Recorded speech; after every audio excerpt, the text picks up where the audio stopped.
Buenas tardes a todos. Bienvenidos a una charla de el grupo de investigación de Paleobiología e Historia Natural. En esta ocasión vamos a tener la oportunidad de tener a Luis Gonzalo Ortiz. Para los que lo conocen, es Chalo. Este muchacho está haciendo su maestría en los Andes, y su enfoque principalmente pues es la evolución de las aves. Entonces, tuvimos la oportunidad de realizar esta charla en la Feria del Libro, pero por motivos de logística, pues no nos fue posible hacer una transmisión en vivo. Entonces, pues, Chalo, si estás listo, podemos comenzar con tu charla.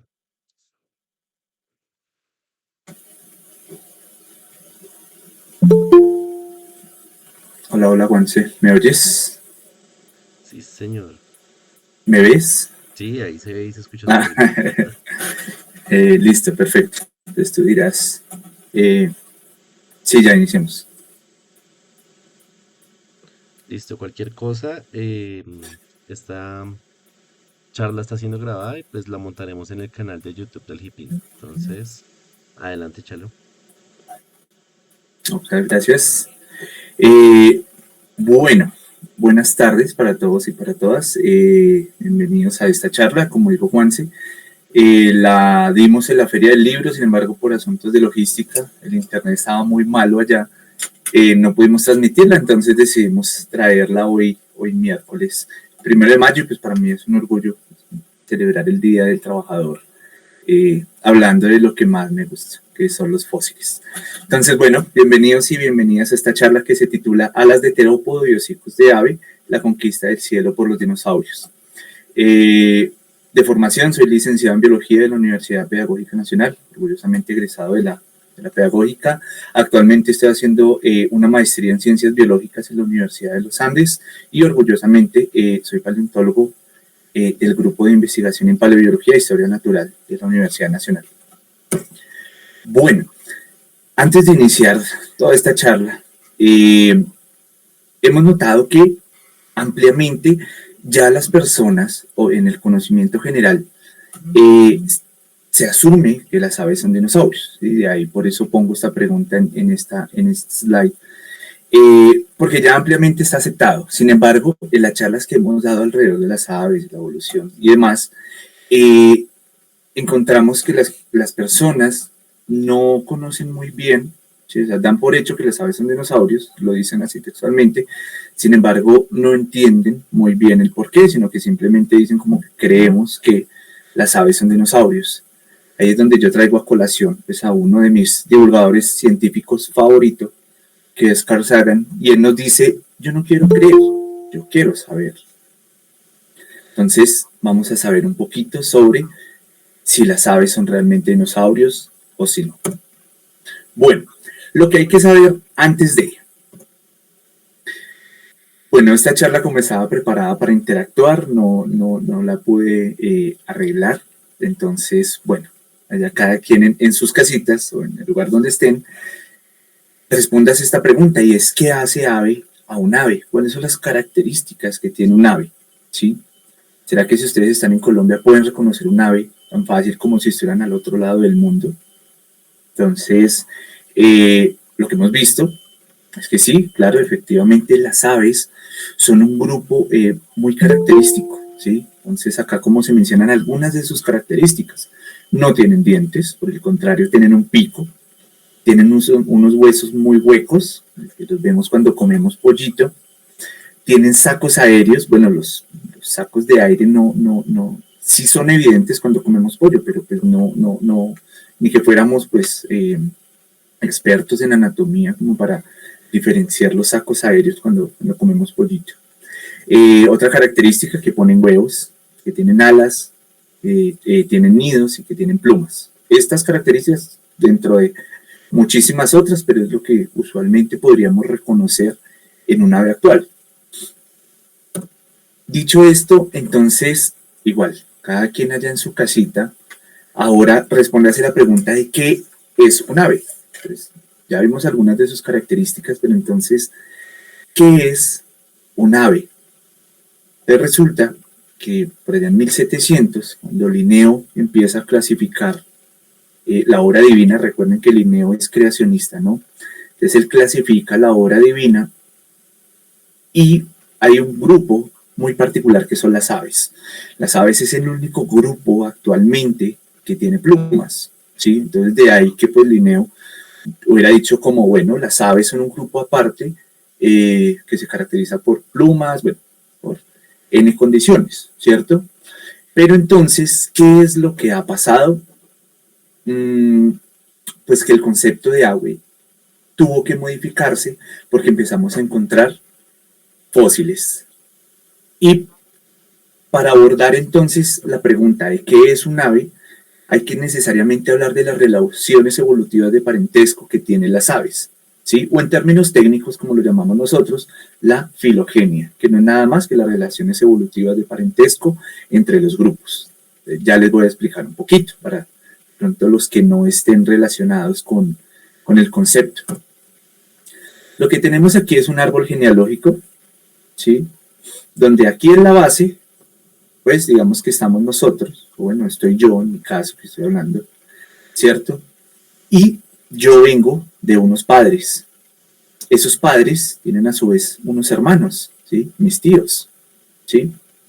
Pero a su vez, mis padres y mis tíos tienen un ancestro en común que serían mis abuelos. Mis abuelos también tienen unos hermanos que serían de pronto mis tío abuelos, ¿sí? Y mis abuelos a su vez tienen unos padres que serían mis bisabuelos y así sucesivamente, los tatarabuelos, ahí para arriba. Listo. Esto sería un árbol individual que muestra mi linaje, o más bien mi ascendencia, de dónde vengo, ¿cierto? Entonces, entendiendo un poquito esto, digamos que los que estamos en esta línea, que seríamos pues, mi persona y mis primos y primas, no seríamos, bueno, ¿cómo se diría? Ya empecé a divagar. Pero bueno, digamos que los que estamos en este linaje, ¿sí? Que somos la última generación, venimos de esta generación anterior, ¿sí? Que pertenece a nuestros ancestros comunes directos. ¿Listo? Entonces estaría mal dicho, por ejemplo, que un primo mío fuera mi papá, ¿sí? En términos genéticos, obviamente, ¿sí? O estaría mal dicho que de pronto uno de mis tíos es mi papá, ¿sí? Porque yo tengo una línea directa de ascendencia, ¿listo? Y lo que comparto con mis primos o con mis tíos en algún punto van a ser los ancestros en común, que serían mis abuelos, mis bisabuelos, tatarabuelos, etcétera. ¿Listo? Así funciona la genealogía. ¿Listo? Por ahí sonó el de los mensajes. Ah, no. Listo. Ahora vamos a ir un poquito más allá.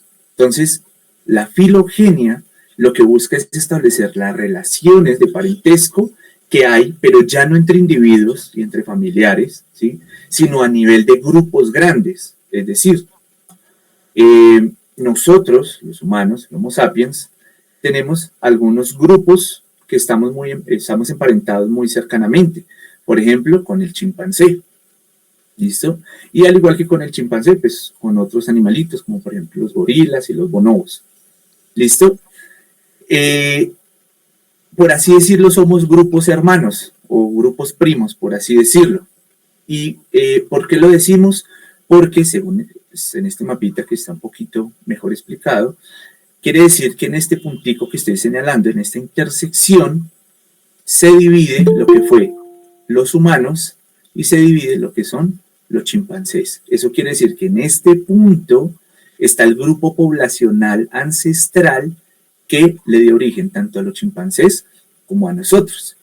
¿Por qué no digo de pronto el ancestro común? Porque pues no quiero que se me confundan pensando en que solo es un individuo el ancestro común o solo es una pareja el ancestro común, sino que más bien estamos hablando de una población a la cual surge una característica nueva y da origen a dos linajes diferentes.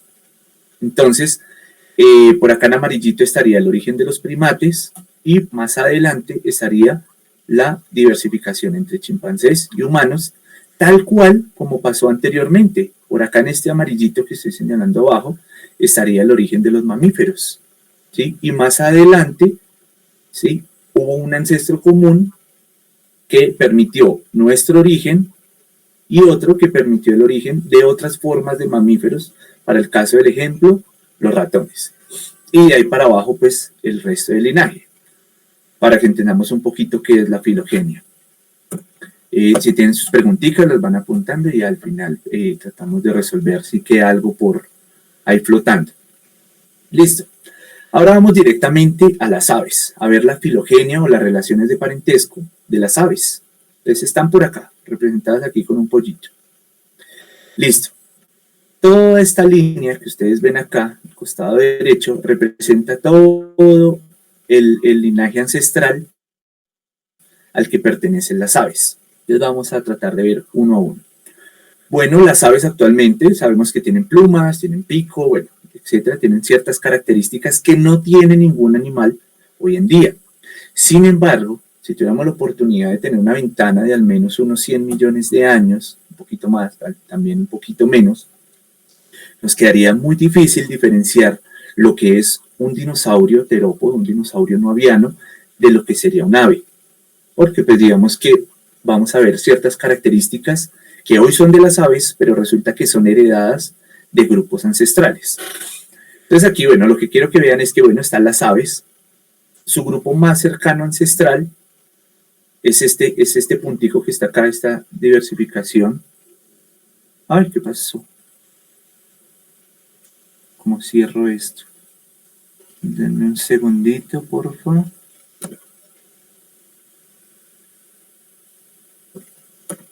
Ya, me salió una ventana. Listo. Entonces, el grupo ancestral marcado en esta filogenia, que es más reciente de las aves, serían los terópodos. Los terópodos son estos famosos dinosaurios que salen en ciertas películas, ¿sí? Que caminan en dos paticas y son carnívoros. ¿Listo? Entonces, esos famosos dinosaurios que salen en esas películas y las aves actuales tienen un ancestro en común o un grupo poblacional ancestral, que es el que da origen a, por un lado, a las aves, por otro lado, a los terópodos. Asimismo, los saurisquios. Los saurisquios son dinosaurios que se caracterizan por tener una acomodación en sus huesos de la cadera, ¿sí? Donde está el ilión y el isquión. Bueno, los vertebrados tenemos 3 huesos en la cadera, el ilión, el isquión y el pubis. ¿Listo? En el caso de los dinosaurios saurisquios, el pubis está orientado hacia adelante. ¿Listo? Y en el caso de aquí del grupo hermanito, los ornitisquios, el pubis está orientado hacia atrás. Entonces estamos mirando el linaje de las aves. Las aves vienen de un grupo ancestral, son parte del linaje de un grupo ancestral de los saurisquios. Los saurisquios, en este punto, se ramifica por un lado para dar origen a los terópodos, pero también, por otro lado, se ramifica para dar origen a los sauropodomorfos, que son este grupo de famosos dinosaurios de cuello largo. ¿Listo? Si seguimos más para abajo, o sea, ancestralmente, vamos a encontrar el linaje de los dinosaurios. Ahora sí, exactamente igual, es un grupo poblacional que da origen, por un lado, a los saurisquios y por otro lado, a los ornitisquios. Entonces, los ornitisquios tienen 5 grupos muy famosos. Entonces, uno son los ceratopsianos, estos dinosaurios como de coronitas y cuernos. Triceratops es lo más famoso. Están estos, los paquicefalosaurios, los cabecita de huevo. Están los pico de pato, que serían todos los hadrosáuridos. Y están todos los que tenían una armadura, entonces como estegosaurios y anquilosaurios. Son los 3 grupos como principales de los ornitisquios. ¿Listo? El grupo hermanito, por así decirlo, o cercano a los saurisquios. ¿Listo? Las 2 grandes divisiones de los dinosaurios. A su vez, también un grupo ancestral, que serían los ornitodira, solo que aquí ya vincula a unos animalitos muy carismáticos del pasado, que son los pterosaurios. ¿Listo? Entonces, como podemos ver, los pterosaurios solo son un linaje cercano a los dinosaurios.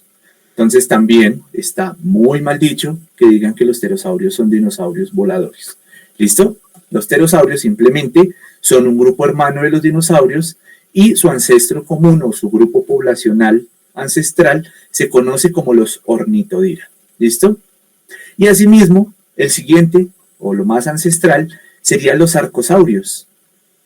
Y pues vean aquí quiénes son los organismos vivos representantes de ese grupo arcosauria, que son los cocodrilos.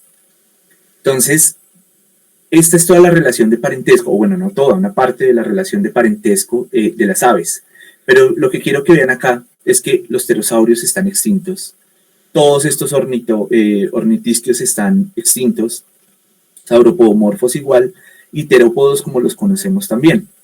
En este mapa filogenético solo vemos que existe hoy en día las aves y los cocodrilos, y bueno, todo su grupo. Y vean dónde se unen, en el clado Arcosauria. Eso quiere decir que el pariente, o bueno, hay unas discusiones actualmente por otros linajes, pero por ahora podemos decir que el pariente existente más cercano a las aves serían los cocodrilos, y su ancestro común pues es súper antiguo, desde que su grupo poblacional eran los arcosaurios. Bueno, espero que me hayan entendido ahí un poquito. Bueno, también entonces, para responder el tema de qué es un ave, qué no es un ave, entonces vamos necesariamente a hablar de grupo total, grupo corona. Entonces, como les había mencionado, Linneo describe las aves por ciertas características que tienen hoy esos organismos y que no tiene ningún otro grupo en el mundo, pero el problema fue cuando empezaron a encontrar fósiles que también entraban dentro de la categoría de ave. Entonces, aquí es donde ya empezamos a ver una filogenia un poco más resumida y enfocada principalmente a las aves, que es el grupo que nos convoca el día de hoy. Cuando hablamos de aves, como les mencionaba, tienen unas características como las plumas y demás, pero entonces empezaron a encontrar fósiles como por ejemplo el Archaeopteryx litográfica y otros animalitos como Microraptor, que encajaban dentro de la descripción que Linneo había puesto en aves.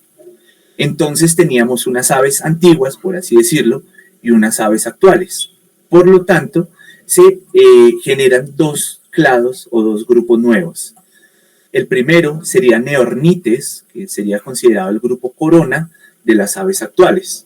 ¿Listo?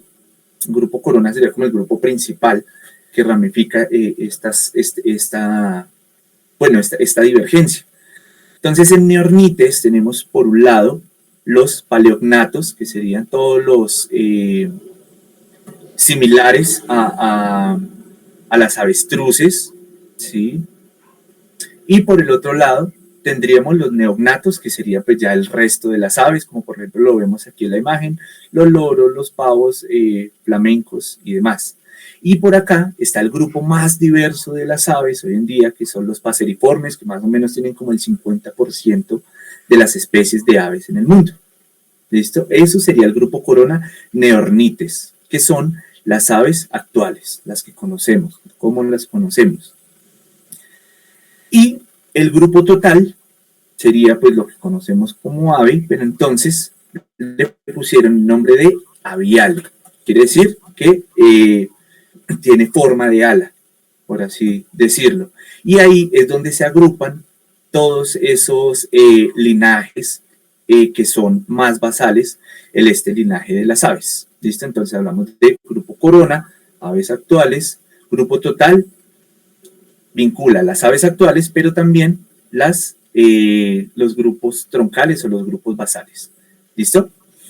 Bueno, una descripción filogenética, es decir, utilizando estos mapas de relación de parentesco evolutivo, una de las descripciones filogenéticas de ave, o de neornite, perdón, sería todo ancestro,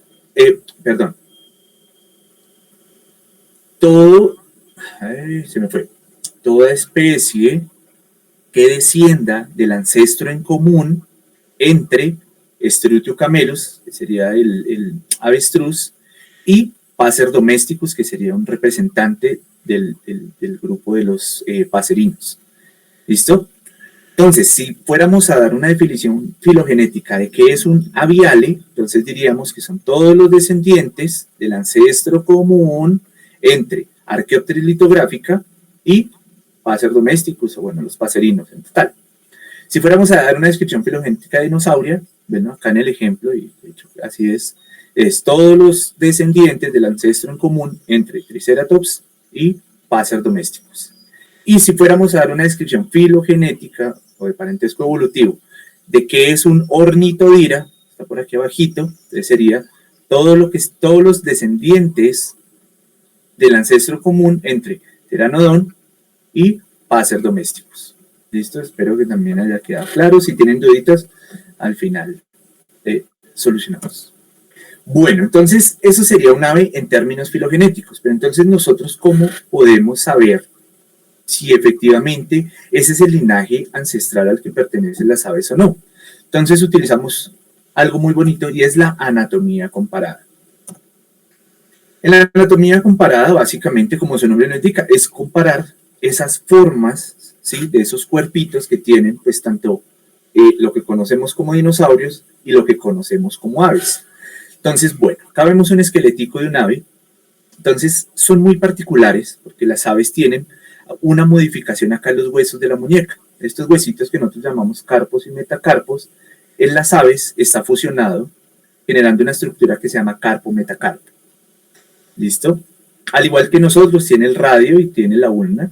Nosotros nos llamamos cúbito, tiene el húmero. Una de las estructuras muy importantes que desarrollaron las aves es la fúrcula. La fúrcula es lo que llamamos cuando comemos pollito, el huesito de la suerte, ese que pedimos un deseo y lo partimos, esa es la fúrcula. Y la fúrcula no es nada más y nada menos que la fusión de las dos clavículas, las que nosotros tenemos por acá, un poquito abajito del cuello.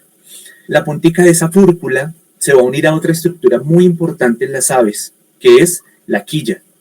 La quilla es esta extensión, o este procesito, que tiene el esternón.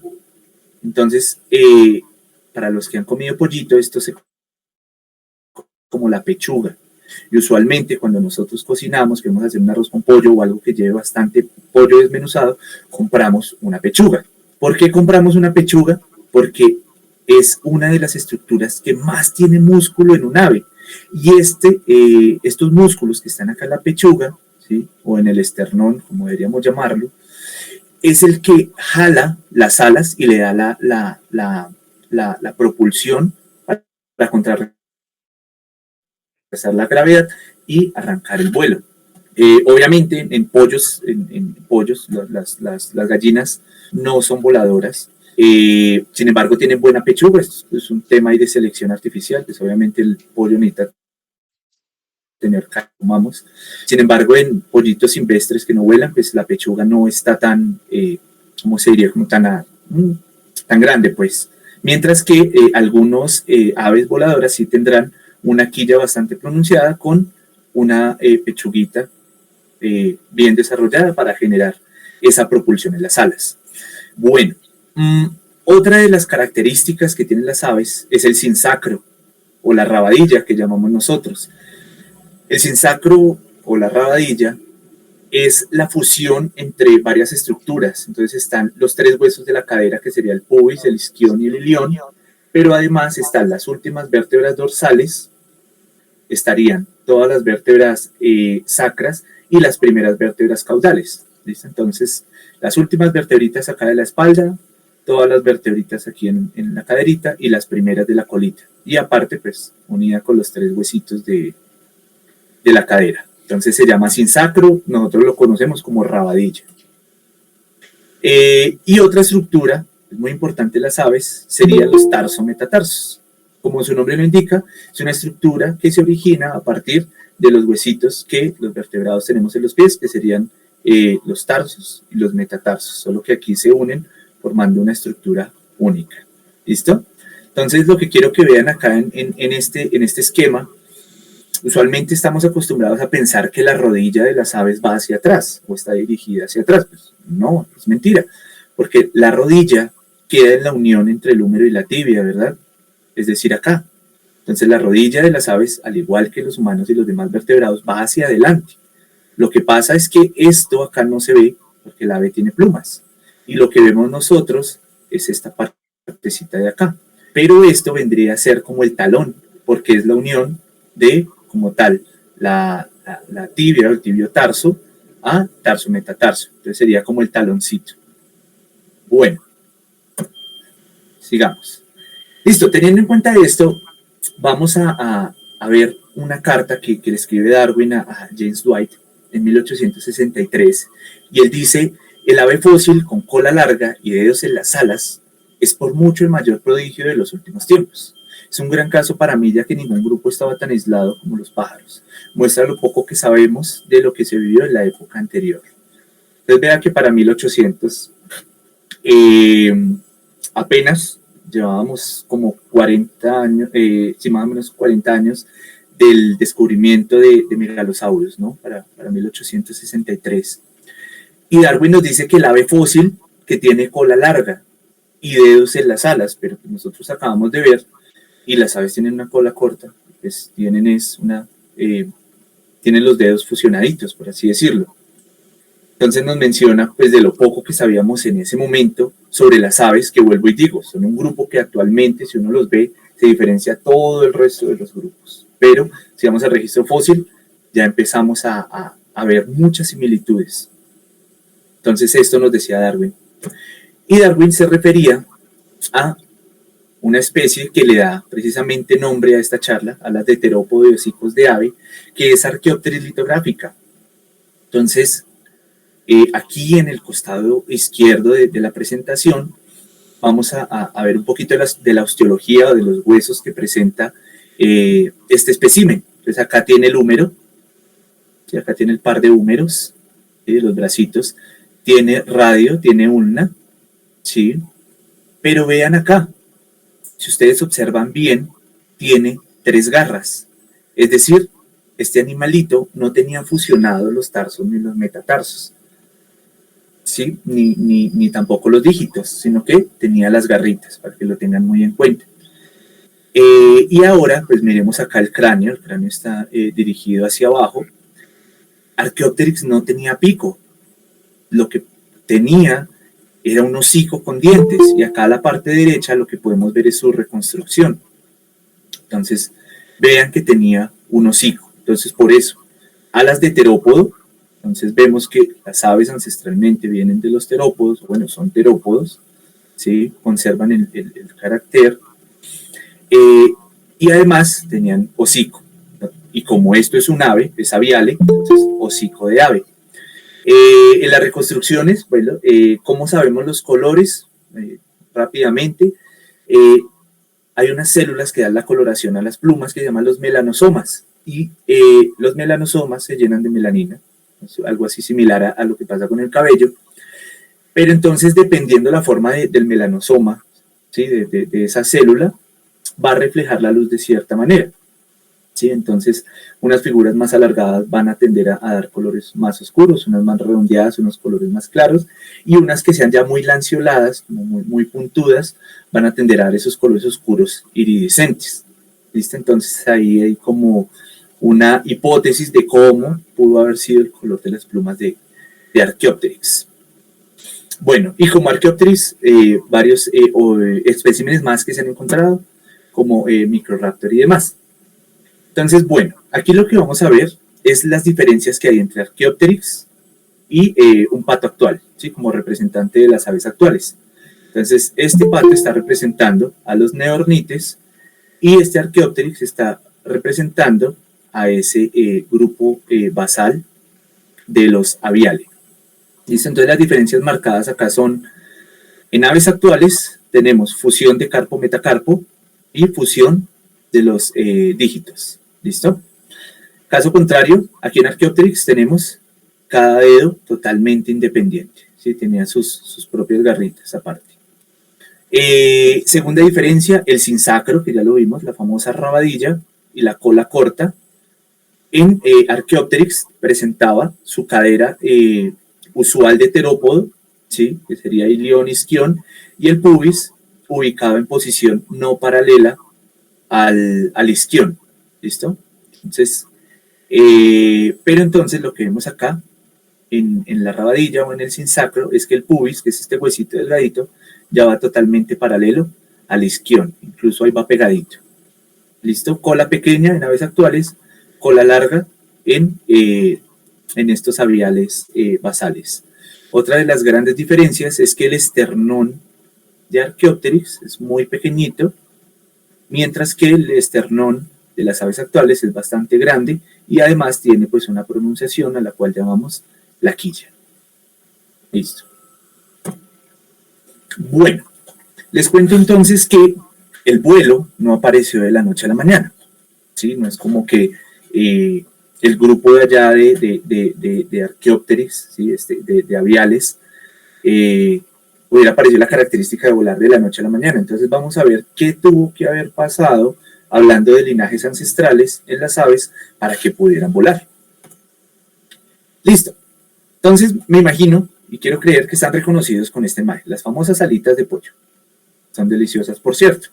Listo, la puse para que pues tengan una imagen mental de lo que les quiero hablar. Y es que en la parte izquierda tenemos un esquema de los huesitos y los músculos de las alas de las aves. Entonces aquí en la parte inferior tenemos el húmero, que sería este de acá, en la alita de pollo, el húmero. Tenemos entonces el radio y la ulna. Entonces acá tenemos radio en la parte interior, ulna en la parte posterior. ¿Listo? Un truquito que para que sepan cuál es el radio y cuál es la ulna, pues ustedes levantan el dedo pulgar y van a decir que esa es la antena del radio. ¿Listo? Entonces el huesito que está conectadito o que está ahí en el mismo ladito que el pulgar levantado va a ser el radio, que es el huesito de adentro, y la ulna es la de afuera. Y la ulna es muy importante porque aquí es donde se van a pegar las plumas secundarias que van a posibilitar el vuelo, ¿sí? Entonces acá se van a salir las plumitas secundarias.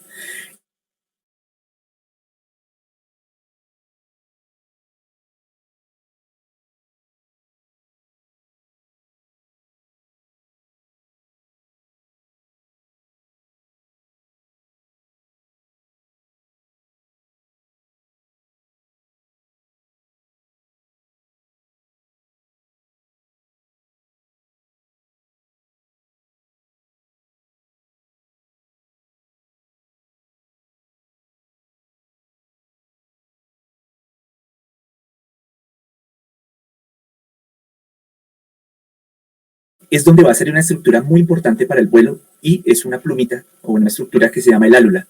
Y el álula lo que hace es que se puede mover para controlar el paso del aire a través del ala y que el aire no le genere turbulencia en la parte posterior al ave.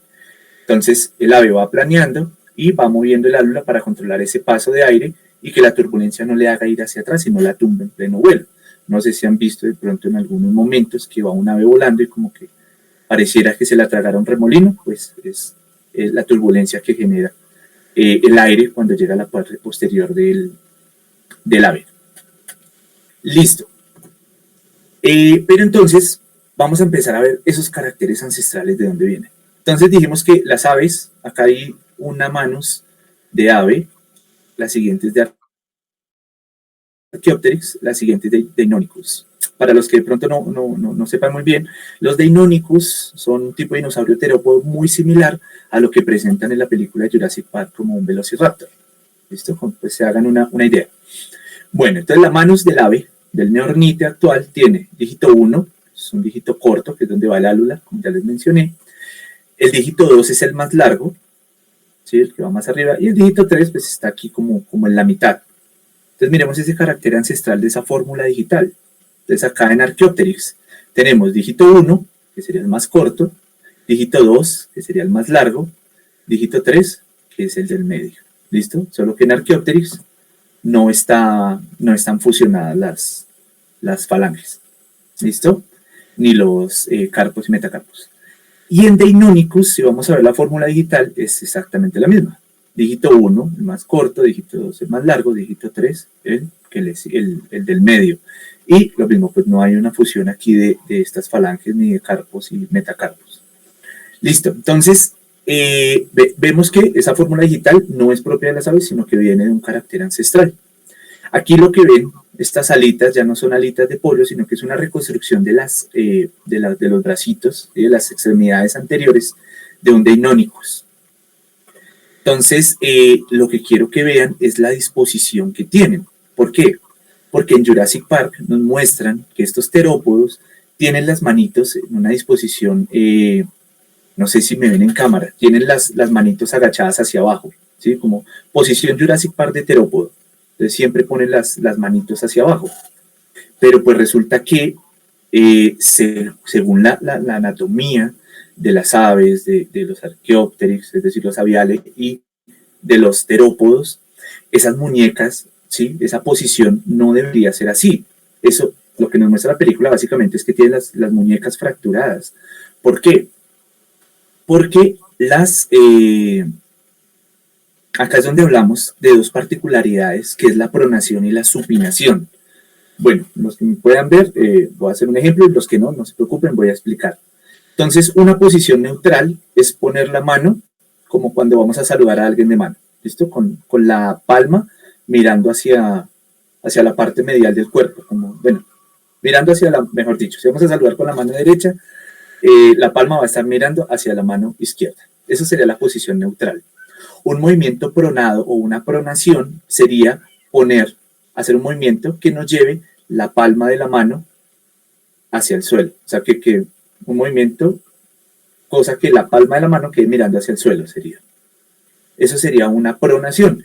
Y una supinación sería lo contrario, que la palma de la mano quede mirando hacia arriba. Un movimiento que genere que la palma de la mano quede mirando hacia arriba. ¿Cómo lo podemos hacer nosotros? Porque nuestro radio y nuestro cubito, nuestra ulna, se pueden poner encima uno de otro, pueden tener ese movimiento sin ningún problema. Pero en aves, en aviales e inclusive en terópodos, no podían hacer movimientos pronados. Ellos tenían una muñeca, como se conoce, supinada, que es una muñeca que está quieta en posición neutral. Es decir, los dinosaurios, siempre que caminaban, por así decirlo, comillas, sus palmas se podían ver siempre. ¿Listo? Podían tener algún movimiento leve, sí, pero no podían tener ni movimientos de pronación, palmas mirando hacia abajo, ni de supinación, palmas mirando hacia arriba. Es decir, las palmas siempre, más o menos, se iban a estar viendo sus caras. ¿Listo? Y esto es muy importante porque lo vamos a abordar más adelante. Listo, entonces filogenéticamente hablando, o pues ancestralmente hablando, vemos que la fusión del carpo-metacarpo está presente en aves, ¿listo? Y no está presente en linajes ancestrales. Y si vamos a la configuración digital, vemos que la presencia de dígito 1, 2 y 3 está o surge en el grupo de los terópodos, ¿listo? Entonces, bueno, ya vemos la primera característica que no es propia de las aves, que sería la fórmula digital 1, 2 y 3. Bueno, acá hay algo muy importante y es que las aves desarrollaron una estructura, o bueno, las aves no, se desarrolla una estructura más bien que se llaman sacos aéreos. Los sacos aéreos, como su nombre indica, es un tejido que sirve para tener aire. Entonces, ¿qué es lo que pasa en las aves actuales? El ave va volando, entra el aire por las narinas, muy normal, llega a los pulmones y ahí entra a un circuito abierto en donde pasa después a los sacos aéreos posteriores, que son los sacos que tiene atrás de la rabadilla. Después de esos sacos aéreos posteriores pasa a los sacos anteriores, después llega a los pulmones y es expulsado por el pico. Yo siempre hago la analogía de que los sacos aéreos funcionan similar a una gaita escocesa. No sé si ustedes han visto, la gaita escocesa en todo momento la están presionando un saco aéreo y lo que hace el músico es solo ir soplando para llenar esa bolsa y por eso es que pueden hacer notas que pueden durar mucho. Esa es la analogía por la cual también las aves cantan mucho. Entonces, para los que tengan canarios o les guste pajarear, hay unas aves que cantan bastante y uno dice, pero tremendos pulmones que tiene ese pajarito. Pero no es que tenga tremendos pulmones, lo que pasa es que en todo momento está respirando y está llenando esos sacos aéreos, esos pulmones, y los está liberando para producir ese sonido. Caso análogo a lo que pasa con esas gaitas escocesas cuando presionan ese saco y también sacan esos sonidos. Bueno, Resulta que, como todo tejido blando en los vertebrados, eh, tenemos unas inserciones musculares o articulares y demás que generan unas cicatrices en los huesos. Entonces está el hueso y sea cualquier tipo de tejido blando que esté unido al hueso, pues va a generar una cicatriz. Entonces cuando nosotros vemos la osteología en aves, cuando vemos ya sobre el esqueleto del ave, podemos ver esas cicatrices donde estaban ubicados los sacos aéreos. Pero pues vaya sorpresa porque colegas paleontólogos han encontrado esas mismas cicatrices en la región cervical de dinosaurios terópodos, ¿sí? Y también en la región sacra de dinosaurios terópodos, dando evidencia de que los sacos aéreos, al menos en esta diapositiva, vienen de los terópodos. ¿Por qué digo que al menos? Pues justamente hoy estaba leyendo que hay sacos aéreos presentes en sauropodomorfos, es decir, estos famosos dinosaurios de cuello largo. Entonces, bueno, al menos hasta acá en donde les voy diciendo, los sacos aéreos estaría en terópodos, ¿sí? Su origen estaría en los terópodos, pero como les menciono, ya esta mañana, bueno, esta tarde, estaba leyendo que apareció o hay evidencia de sacos aéreos en el grupo de los sauropodomorfos, es decir, que este carácter de sacos aéreos proviene del ancestro común o del grupo poblacional ancestral de los saurisquios. Bueno, sigamos. Otra de las características que permiten que las aves vuelen, sin duda, son los huesos huecos, ¿sí? O mejor lo llamamos la neumatización. La neumatización no es nada más y nada menos que tener huesos huecos. Entonces, aquí a la derecha vemos la imagen de un huesito de pollo. Para los que han comido pollito, pues a algunos les gustará, como yo, morder el huesito para chupar la médula, lo que llamamos tuétano. Y vemos que el tejido cortical, es decir, el tejido que recubre esa médula, es muy delgadito, como lo podemos ver aquí, ¿sí? Entonces, si comparamos, no sé, un huesito de un pollo con la costilla de una res que nos dan en el caldo de costilla, podemos ver que los tejidos corticales son supremamente diferentes, ¿sí? En los mamíferos es más ancho y en las aves es apenas una laminita. ¿Listo? Y ese hueso hueco es apenas sustentado por unos tabiques que presentan las aves. Y pues obviamente esto los va a hacer menos denso y menos pesados pues, para que puedan volar. Sin embargo, esta característica de neumatización no es propia de las aves tampoco. Acá hay un género que son los zapatosaurus, y los zapatosaurus son dinosaurios sauropodomorfos, es decir, estos famosos dinosaurios de cuello largo, ¿sí? De patas gruesísimas, estos que vemos en películas, como brachiosaurios. Para el ejemplo de Colombia, pues tenemos Perijasaurus La Paz y Paillasaurus leivaensis. Entonces acá les traigo una vértebra de un apatosaurus y lo que muestran estas evidencias es que los sauropodomorfos también tenían neumatizados sus huesos. Es decir, estos famosos dinosaurios gigantes de cuellos largos tenían huesos huecos. Entonces, mientras que a los terópodos y a las aves les permitió esta neumatización, agarrar vuelo, ser más livianos, pues a los sauropodomorfos lo que les permitió fue desarrollar tamaños muy grandes, esta neumatización. Eso quiere decir que a la final, pues estos dinosaurios sauropodomorfos, a pesar de ser tan grandes, pues no son tan pesados como creíamos. ¿Por qué? Porque tenían neumatización en sus huesitos.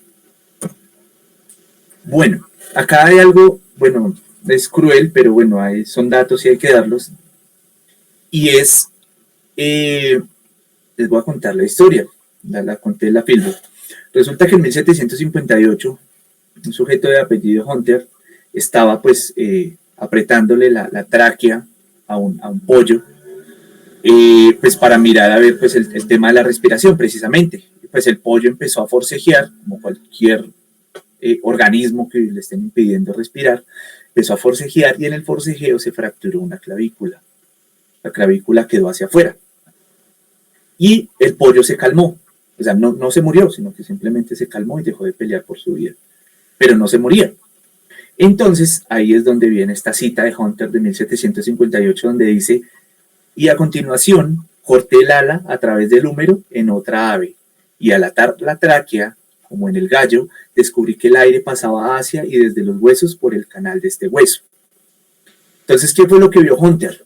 Que la particularidad de la neumatización o de los huesos huecos en las aves les permite también potenciar el paso del aire y, por tanto, del oxígeno hacia los sacos aéreos. Posteriormente, ¿qué se vio?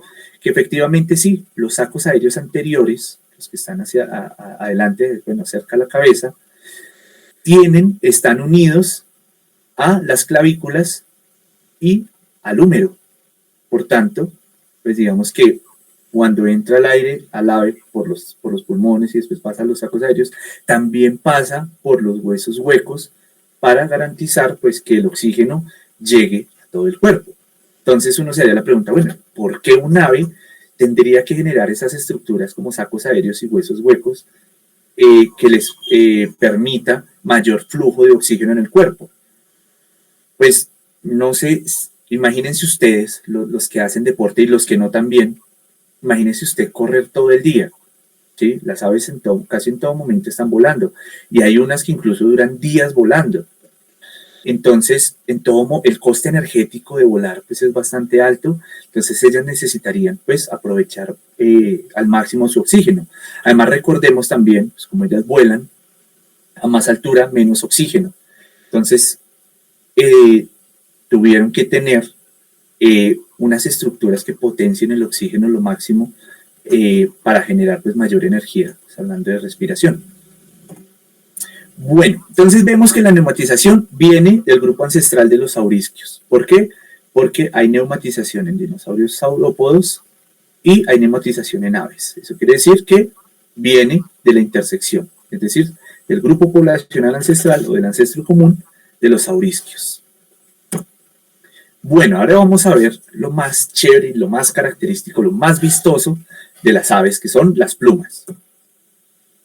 Aquí a la izquierda tenemos un ejemplar que está acá en Bogotá, que es Rupornis magnerostris. De hecho, tiene una distribución bastante amplia por territorio colombiano.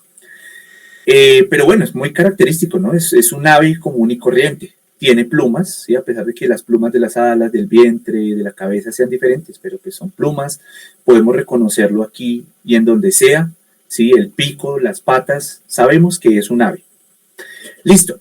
Pero hablando en términos de plumas, pues resulta que en el registro fósil empezamos a encontrar, además de Archaeopteryx, ya como vimos que es un aviale, pues tenía sus plumas, bueno, ya no es de extrañarse porque es un aviale, pero entonces aquí es donde se complejiza la cosa, porque hemos encontrado terópodos, ¿sí? Dinosaurios pues, que caminan en sus dos paticas, que tienen posteriores, que tienen sus paticas anteriores adelante con garras, normal, con sus 3 dígitos, tienen su hocico, ¿sí? Terópodos. Se han encontrado con plumas fosilizadas, como en el caso pues, de este Sinosauropteryx. ¿Listo? Entonces, podemos decir que las plumas, por ahora, tienen un origen de los terópodos, ¿no? Entonces, acá estaría Sinosauropteryx, por acá están las aves, clado en común, terópodo. Entonces, podemos al menos decir, hasta este punto de la charla, que las plumas vendrían de los terópodos. Pero la biología y en sí la ciencia y natura es fantástica y les presento a Culindadromios. Culindadromios también tenía algunos, se han encontrado fósiles de algunos filamentos, ¿sí? Podrían llamarse protoplumoides, ¿sí? Que recubrían su cuerpo. Pero entonces aquí es donde se empieza a poner chévere el asunto, porque es que Culindadromius, a pesar de que lo veamos ahí como parado muy bien en sus 2 patas posteriores, pues Culindadromius es un ornitisquio. Es decir, Culindadromius desciende de este clado. Entonces, si Culindadromius desciende de acá y tenía algunas estructuras protoplumoides, por así llamarlo, por así decirles, algunos filamentos, y las aves también las tienen, eso quiere decir que, al menos por ahora, hasta el momento donde va esta charla, las plumas vienen del clado de los dinosaurios, ¿listo? Que es el ancestro en común. Entonces, entre las aves y los dinosaurios ornitisquios. Pero vuelvo y digo, natura es fascinante. Y ser paleontólogo es ser un detective del pasado. y hablamos a partir de las pruebas que encontramos. ¿Y qué se ha encontrado? Se ha encontrado un género llamado Tupandactylus. Los Tupandactylus son un género de pterosaurio, es decir, estos reptiles alados que volaban. Y como vimos, los pterosaurios son un grupito hermanito o al lado de los dinosaurios. Y Tupandactylus se ha encontrado también con algunos filamentosos, algunas estructuras filamentosas, protoplumoides, que nos hacen inferir entonces que el origen de las plumas, al menos hasta este momento, viene de los ornitodira, es decir, el grupo poblacional ancestral entre los pterosaurios y las aves. ¿Listo? Entonces ahí va el tema de las plumas. Entonces recordemos que las plumas están hechas de un componente llamado la betaqueratina. Y la betaqueratina la tienen los reptiles. Entonces la pregunta es, ¿por qué los cocodrilos sí tienen betaqueratina? ¿Por qué no tienen plumas? Sencillo, no tienen los genes que codifiquen para hacer plumas, como sí lo tienen las aves actuales y como estamos viendo que sí lo tenían dinosaurios ornitisquios o incluso pterosaurios. Bueno, por último y no menos importante, hablando de comparaciones entre lo que conocemos como dinosaurio y lo que conocemos como ave, están los famosos nidos. Sabemos que las aves hacen nidos en forma de copa, en forma de domo, en forma de gota, ¿cierto? Y una de las funciones principales de los nidos es la crianza de los huevos y los polluelos. Entonces aquí a la parte izquierda vemos un nido común y corriente, a la parte derecha vemos unos huesitos fosilizados de unos nidos muy famosos, que es el yacimiento de Aucamahuevo. Aucamahuevo es un yacimiento que queda en la provincia de Neuquén, y allí se han encontrado bastantes nidos o bastantes puestas de huevos de un sauropodomorfo, es decir, uno de estos dinosaurios de cuello largo, grandotes, del género Saltasaurus. ¿Listo? Entonces vemos pues que pues, toda esta característica de poner huevos y hacer nidaje también es ancestral. Inclusive no tenemos que irnos tan lejos en el tiempo, como al momento en que había Saltasaurus, sino que vámonos a lo actual, al pariente vivo más cercano de las aves, que serían los cocodrilos y sus relativos, que también tienen sus puestas de nidos, sus puestas de huevos en nidos. ¿Sí? Los pueden poner en huequitos o incluso en hojarasca. Y es un carácter pues, que ha sido transversal de todos los arcosaurios. Bueno, entonces para concluir todo lo que hemos hablado hasta el momento, entonces los organismos no se desheredan del grupo que les dio origen, sino que mantienen su identidad. ¿Sí? Entonces, todos nosotros, los organismos, los seres vivos, descendemos de grupos ancestrales, ¿sí? Y como descendemos de esos grupos ancestrales, aún conservamos muchas de sus características y por eso mantenemos esa identidad. O como dicen acá las premisas, ave es adinosauria, como humano es mamalia. ¿Qué quiere decir esto? Lo que nos hace mamíferos dentro de varias características está, uno, tener glándulas mamarias, y que tanto hembras como machos tenemos glándulas mamarias, que son un carácter heredado allá del grupo poblacional ancestral que originó todos los mamíferos. Entonces, por eso las ballenas toman leche, por eso los elefantes toman leche, por eso nuestros bebés toman leche. Somos mamíferos, ¿sí? No es que vengamos de los mamíferos, no, venimos de un grupo poblacional que dio origen a todos los mamíferos, pero somos mamíferos, no venimos de los mamíferos. Entonces pasa lo mismo con las aves. Resulta que dinosauria, como vimos en esos mapas filogenéticos, es un concepto o es una categoría que reúne varias características. Y todos los animales que tengan esas características van a pertenecer a ese grupo. ¿Listo? Entonces, por eso digo que ave es dinosauria o pertenece al grupo dinosauria, así como los humanos pertenecemos al grupo de los mamíferos. Entonces, acá hay una filogenia súper resumida de ese linaje ancestral de las aves. Entonces, supongamos, pensemos en lo más común, un pollo. Entonces, un pollo está aquí en los neornites, en las aves actuales, ¿cierto?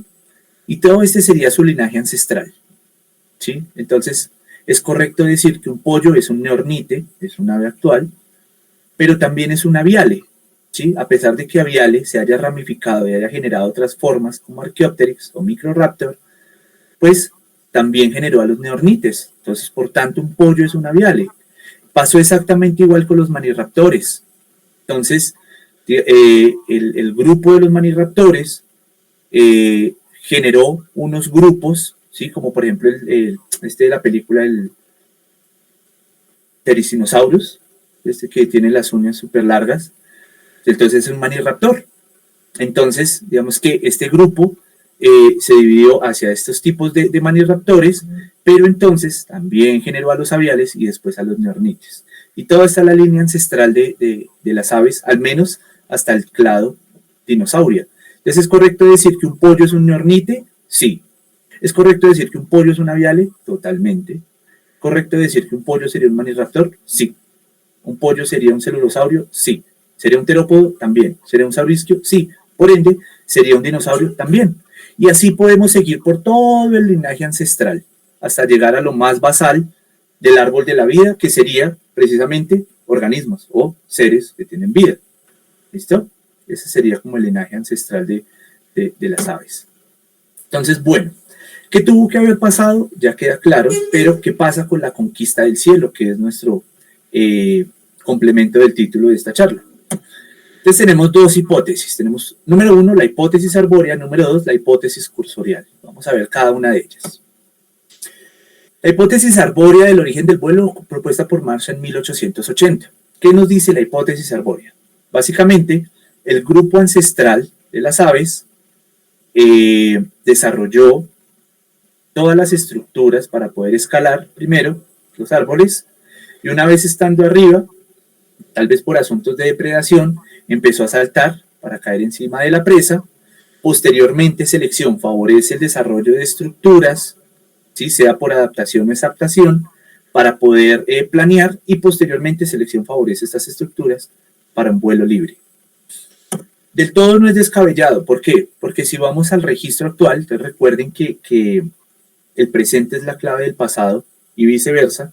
Entonces actualmente hay grupos de organismos que también han hecho esto. Entonces hay algunos géneros de hormiga que cuando están en el dosel del bosque, en la cima de los árboles, se cae y bueno, cae al suelo y vuelve y sube. ¿Listo? Entonces hay una evidencia. Hay algunos géneros de hormiga que lo que hacen es que cuando caen del dosel, con sus paticas pueden maniobrarse en el viento y caer al tronco del árbol y volver a subir. Tenemos otros organismos, como algunas lagartijas o algunas ardillas, que tienen unas membranas, ¿sí? Hacia la parte externa de las costillas. Entonces lo que hacen es que saltan, abren esas membranas y pueden planear, pues, para llegar al destino donde se dirijan.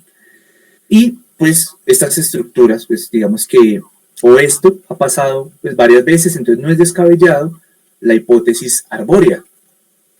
Entonces ahora vamos a ver la hipótesis cursorial del origen del vuelo, propuesta por Williston en 1879, un año antes de la hipótesis arbórea. Y lo que nos dice la hipótesis cursorial es que los ancestros o el grupo poblacional ancestral de las aves eran animales corredores que por depredación empezaron a saltar encima de las presas, ¿sí? Y selección favorece el desarrollo de estructuras que posteriormente les permitieron el vuelo.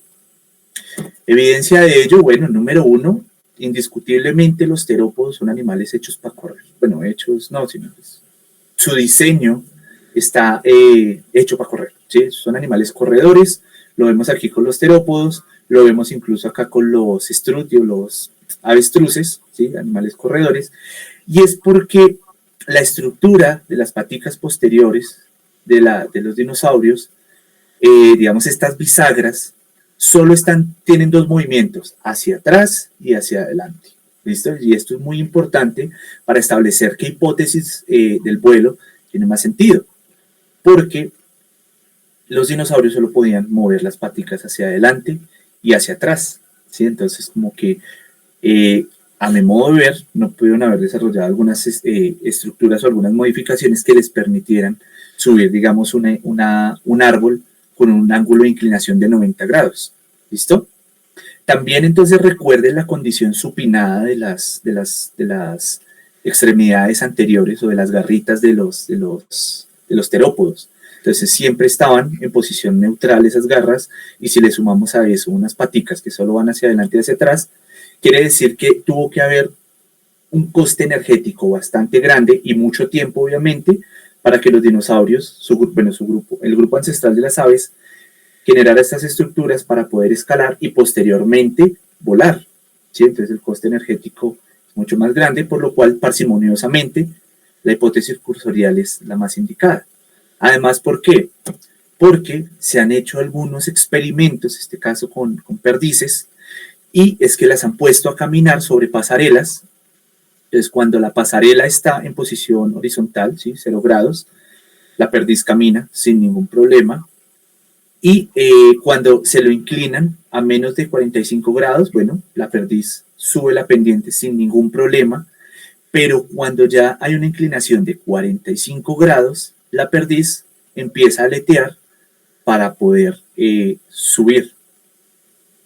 Eh, y cada vez le inclinan un poco más la pasarela y cada vez el ave aletea más. Incluso cuando llega a 90 grados o más de 90 grados, ya emprende el vuelo. Esto como evidencia de la hipótesis cursorial, de que son animales con adaptaciones para correr que posteriormente desarrollaron estructuras y selección favoreció la característica de volar. Entonces ahí es donde les hago la pregunta y ahorita me la responden. ¿Con qué hipótesis te quedas? Entonces, como somos colombianos, nos gusta la ñapa, entonces antes de acabar les quiero mostrar cuáles son cuál es el registro de fósiles de aves en Colombia. Entonces, para el Mioceno medio, todos estos especímenes se han encontrado en el desierto de la Tatacoa. Entonces tenemos fósiles de grupos actuales de aves, como por ejemplo los pelicaniformes, los coraciformes, los gruiformes o pistocomiformes y siconiformes. Entonces tenemos estos 5 grupitos reportados hasta el momento para el Mioceno de la Tatacoa, es decir, estos animalitos o estos linajes vivieron hace 13 millones de años en lo que hoy conocemos el desierto de la Tatacoa. Pero pues también tenemos aquí un cotrofágine, un cucarachero, garrapatero, siempre confundo esos dos. Un garrapatero es un cuculiforme de la familia Cotrofagine. Este pertenece al Pleistoceno de Pubenza, eso es muy cerquita de Tocaima, en Cundinamarca, y pertenece al Pleistoceno, como ya lo mencioné, perdón, de hace unos 100.000 años más o menos. Entonces tenemos el registro de 6 grupos de aves, y la buena noticia es que próximamente vendrán muchas más que ya se están trabajando. Bueno, aquí ya estoy acabando, entonces quiero agradecer al Grupo de Investigación en Paleobiología e Historia Natural, que realmente es mi alma mater, y a todos mis compañeros, que además de compañeros son colegas, amigos y maestros, a la Universidad Pedagógica Nacional, mi alma mater de pregrado, a la Universidad de los Andes, en donde estoy haciendo mi maestría, al Laboratorio de Ecología de Bosques Tropicales y Primatología de la Universidad de los Andes, donde trabajo actualmente, al Grupo de Investigación en Ciencias, Ambiente y Diversidad de la Universidad Pedagógica, al Semillero de Investigación en Paleobiología, Ecología y Evolución de la Universidad de Santiago de Cali, donde está Jonathan Pellegrin, mi profesor, a Redbooks y al Fondo Editorial de la Institución Universitaria de Envigado, que son los que nos han apoyado pues, con todo el tema de los libros, bueno, del libro que se ha publicado, de los libros que se van a publicar, y a nuestra casita, que fue la primera que nos abrió las puertas cuando empezamos, cuando el JIPIN apenas era un semillero, que es el Museo Paleontológico de Villa de Leyva de la Universidad Nacional de Colombia. Antes de irme, quiero decirles que todavía quedan los últimos cupos del Paleocampamento 3, que es a Villa de Leyva, va a ser del 10 al 13 de mayo. Si no estoy mal, quedan unos cupitos todavía, cuesta 400.000 pesos. Y bueno, ya hablaremos un poquito más de eso. Entonces quedan los últimos cupos, entonces avíspense. Algunas de las referencias que se usaron para esta charla, y por su atención, muchísimas gracias a todos. Quedo atento a preguntas.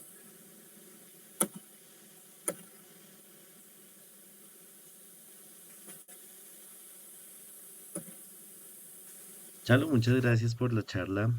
Entonces, no sé si hay preguntas. Diego, tienes la mano bien levantada.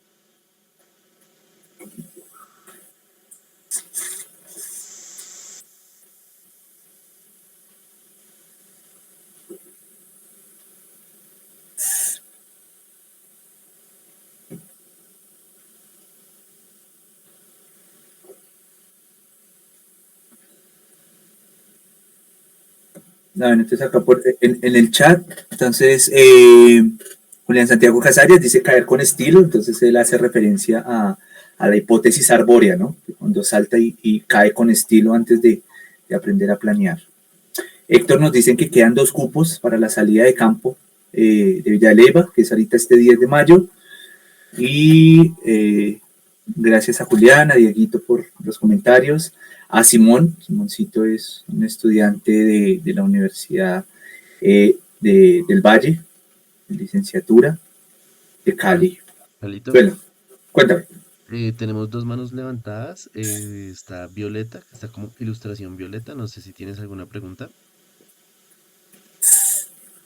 Sí, hola, muchísimas gracias por la charla, estuvo muy interesante.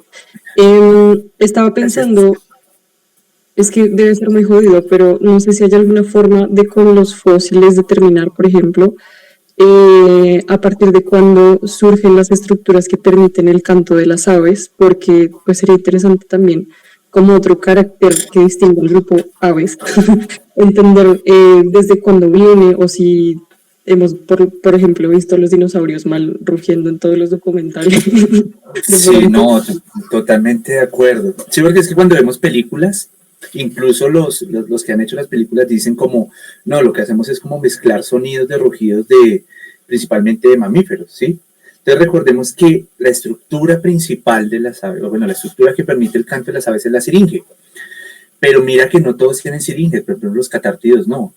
Entonces, bueno, ahí es donde está la discusión y precisamente en estos días estaba preguntándome de cómo hacer, o bueno, hay que ver y ojalá podamos encontrar alguna evidencia de siringes, pues digamos, en varios grupos, pues para poder hacer estas inferencias que tú mencionas, porque sí es bastante importante. Pero pues bueno, hasta No, ahí es muchas donde yo sé. gracias.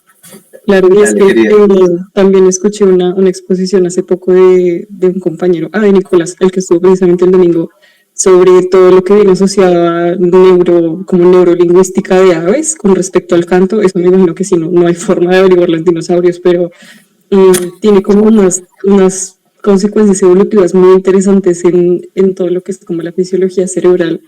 No lo sabremos, pero de pronto sí Sí, podría ser algo mixto. sí, pues igual recuerda que digamos, en paseriformes los ovocinos son, digamos, los que tienen esos mejores cantos, ¿no? Tienen una siringe como mejor desarrollada y en ellos se han hecho algunos estudios en donde se ve que pueden aprender los cantos, pero pues digamos, eso ya es muy reciente, que es como el grupito acá de los ovocinos, pero pues nos dejan sin evidencia de las otras aves, entonces sí es chévere. Por acá Julián Santiago Casallas nos dice, desconozco, pero dice que la siringe, los cocodrilos también tienen esa estructura. Bueno, me comprometo a mirar a ver qué con eso, Violeta.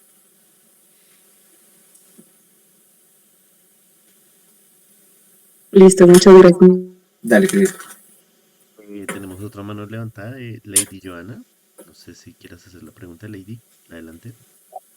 Hola, sí, buenas noches, ¿me escuchan? Hola, Lady, ¿cómo estás? Hola, Charlo, desde aquí a la distancia, felicidades, amé tu charla, estoy Ay, bastante gracias. impresionada.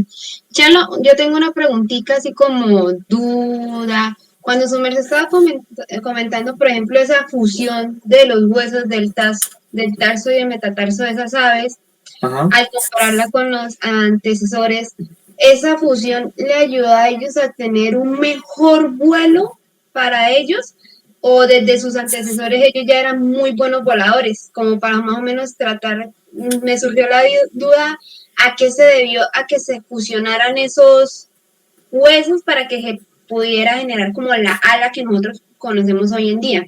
Listo.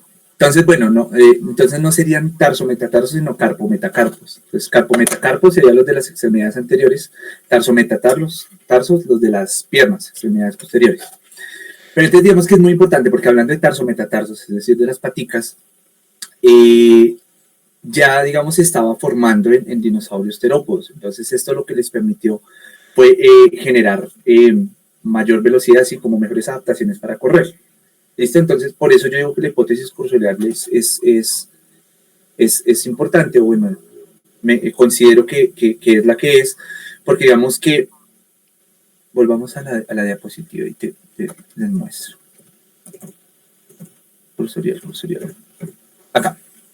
Entonces, estamos hablando de que los terópodos eran animales hechos para correr, ¿listo? Entonces, por acá tienen las estructuras de tarsos y metatarsos que les garantiza, pues, un mejor trote, ¿cierto? Entonces, recuerda que hay algo que se llama adaptación, que es un término que propone Steve Jay Gould, y es básicamente, hay una estructura que surge para suplir una necesidad, ¿sí? Grosso modo, ¿sí? En este caso, digamos, las plumas pueden haber surgido para regulación térmica, para repelencia contra el agua, ¿sí? N factor. Sin embargo, la adaptación lo que dice es, hubo una estructura que suplió una necesidad, sin embargo, con el paso del tiempo, esa estructura sirvió para suplir otra necesidad. Entonces, lo que se ha pensado es que, bueno, estos animales corrían, ¿cierto? Empezaban a saltar encima de sus presas, entonces selección favoreció el desarrollo, o bueno, ellos ya tenían plumas, pero entonces selección empezó a favorecer el desarrollo de las plumas para garantizarles una mejor captura de las presas. Entonces ellos saltaban con sus patas posteriores, agarraban con sus patas anteriores, ¿sí? Entonces al tener plumas pues, podían generar un mejor agarre. Y selección favoreció entonces que se potenciara de ahí el vuelo. Entonces digamos que sí, la fusión ahí del carpo-metacarpo sí es muy, ¿cómo se diría? Como muy diagnóstica, muy diciente en la evolución del vuelo.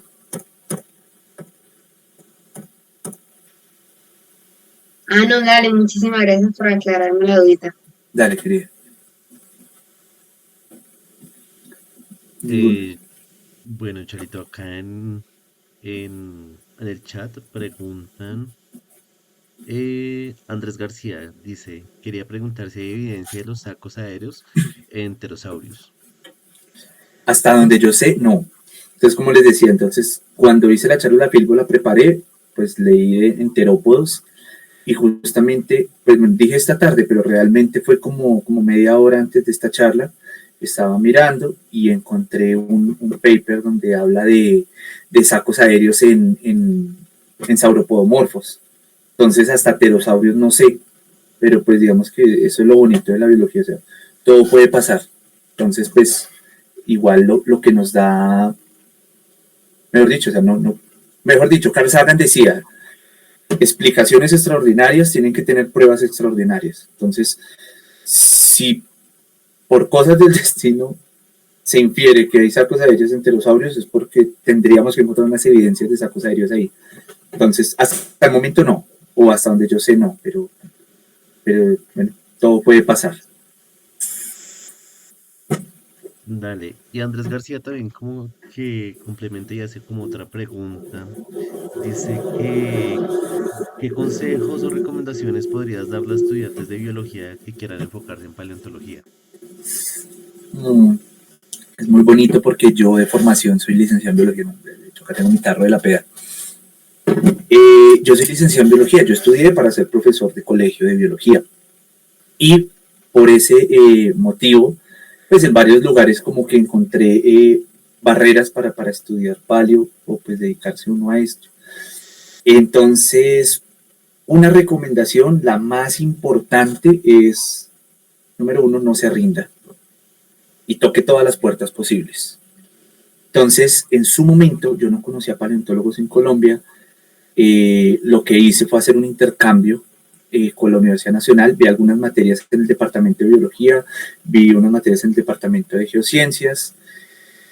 Y ahí fue que conocí al grupo de investigación cuando era un semillero. Entonces conocía a los que son mis amigos y maestros, como Héctor, León, Diego, Jonathan, David, bueno, y los que se me huelen, perdón, Estefa. Entonces, ya cuando los conocí, empezamos a hacer salidas de campo, ellos me enseñaban de geología, yo, pues, lo poco que pude enseñarles de pedagogía, hemos compartido bastante, siempre estamos hablando de fósiles y poco a poco fui aprendiendo con ellos y ya. Entonces, recomendación, pégatele a paleontólogos, el HIPIN siempre está abierto para todos, Lady ha participado en nuestras salidas y creo que va a participar de esta del 10 de mayo. Entonces pégate, pégate, pégate, insiste, insiste y allá llegas. Ay, Cristian Benavides también, uno de mis profes, José Narváez, que los quiero mucho. Vale, Charo, estoy acá mirando el chat. Acá hay una pregunta curiosa, no sé si la puedes responder. Dice, en base a lo que decías sobre los mamíferos, ¿el ornitorrinco en qué escala evolutiva estaría como mamífero? Uy, no, pues yo tampoco sabes. No tengo ni idea.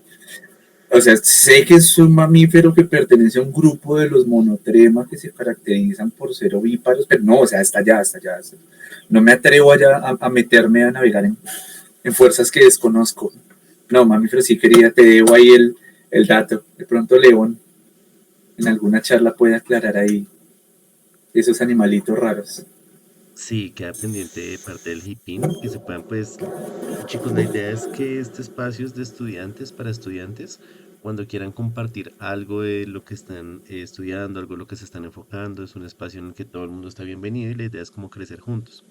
León les está enfocando en mamíferos, estamos mirando a ver para una futura charla, pues sería eso y sería una pregunta que podríamos guardar para ese espacio. Sí, sí, eso sí. Lo mismo, ¿cómo se llama? Los equidnas también son bichos raros. Mira esta pregunta que nos hace María Alejandra Sánchez.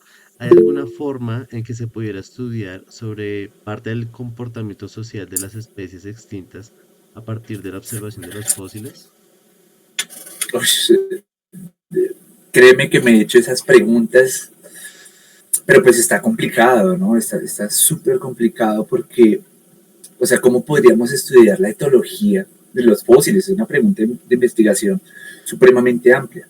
Entonces, tal vez podría ser tú quien la solucione, pero sí, o sea, es complicado porque de hecho intentamos trabajar en ensamblajes de aves fósiles para poder entender el ecosistema y nos ha quedado grande. Entonces ahora digamos que estos tipos de comportamientos en lo referente a la etología sería a partir de comparaciones pues, con grupos actuales, pero no, o sea, como yo lo veo complicado, porque digamos que la etología de las aves es súper diversa, o sea, en las aves tenemos de todo, o sea, nomás en los nidos, tenemos nidos en forma de copa, tenemos unos nidos súper estructurados a prueba de predadores, tenemos nidos donde el animal reúne hojarasca y gracias a las reacciones exotérmicas de la actividad bacteriana en la hojarasca ponen los huevos y se desentienden. Bueno, o sea, no, etología, pues podríamos llegar, hay que verlo. Podría ser tú de verdad quien lo pueda trabajar. Vale, Chalito. No sé si de pronto quieras como extrapolar la pregunta de pronto a no solo aves, sino los fósiles en general, de pronto contarnos algo del el Mayasaurus, tal vez. Uy, no sé. Ah, bueno, pues digamos que sí. Bueno, sí, de pronto sí se han encontrado algunos fósiles a los que se puede asociar un comportamiento. Perdón. Por ejemplo, Mayasaurus, como menciona Juanse, es un dinosaurio terópodo, si mal no recuerdo, que lo encontraron, o sus fósiles se han encontrado usualmente, pues cuidando los huevitos. Entonces, de pronto, sí, uno podría hacer ahí la inferencia de que Mayasaurus, pues tenía un cuidado parental. De hecho, Maya significa madre, es como la madre sauria, el reptil madre. Pero pues sí, digamos cositas así, pero digamos a un nivel así general, pues no sé, habría que verlos. Mejor dicho, hay todo un mundo por explorar.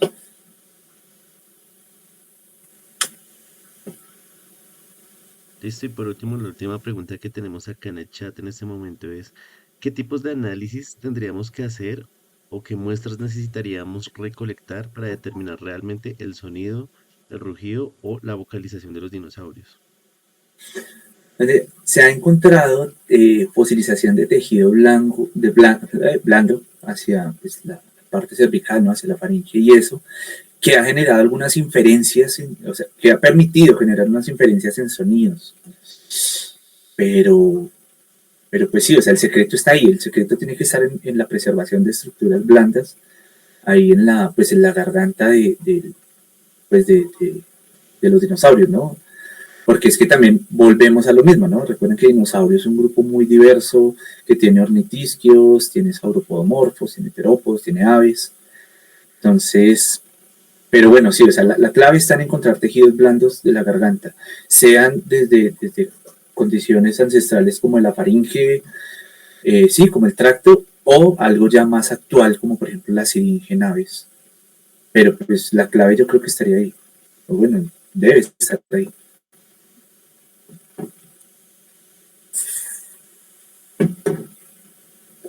Bueno, Y, vea, Lady nos dice que el Hipin es un grupo muy bonito, sí, concuerdo, Lady. El Hipin es maravilloso.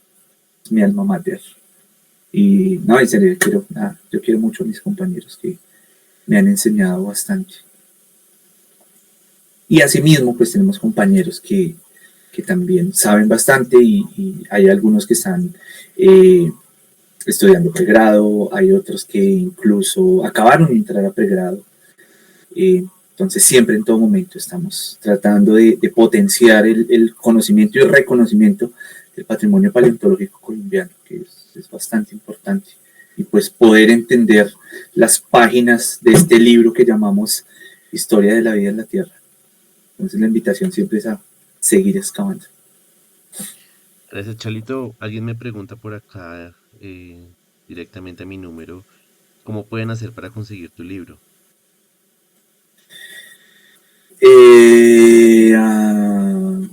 Todavía queda un día en la Feria del Libro, mañana. Bueno, pues si pueden ir mañana, la Feria del Libro en el stand de Redbooks, eso queda en pabellón 3, piso 1, stand 427.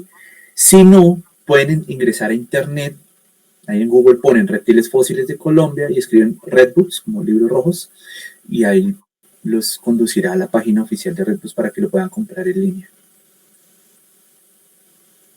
Bueno, perfecto. Entonces, no siendo más, Chalo, de verdad, muchísimas gracias. Qué buena charla. Gracias por sacar el espacio dos veces, por primero en la Feria del Libro y pues segundo, pues darnos la oportunidad a las que no pudieron estar y pues ya que nos Pero habían explicaron manitos bastante. levantadas. Veo, ¿hay manos? Ay, perdóname, es que estaba viendo el chat. ¿Alguien tiene alguna No, pregunta de último momento? no, Pues no, no veo, la ya verdad. no. Yo escuché el cosito. No, son aplausos. O sea, Listo, Chalo. Muchísimas gracias, chicos. Muchas gracias por conectarse. De la misma manera que transmitimos la información de esta charla, estaremos transmitiendo pues futuras por nuestras redes sociales, por los grupos de WhatsApp. Entonces, no siendo más, que pasen una feliz noche todos. Chalo, muchas gracias. Estamos hablando. Nos vemos en Villa de Leyva. bueno, muchas gracias a todos, a todas, ahí por escuchar la cháchara, no mentiras. Y bueno, la invitación es a que conozcan este mundo tan bonito de la paleontología y todo lo que tiene para ofrecer y todo lo que tenemos por aprender. Sí, igual uno constantemente siempre está aprendiendo, siempre se encuentra con preguntas y lo más bonito es poder contar con compañeros con los que podemos discutir y pues seguir creciendo mucho más. Y siempre bienvenidos al Hipin. Muchas gracias a todos y a todas.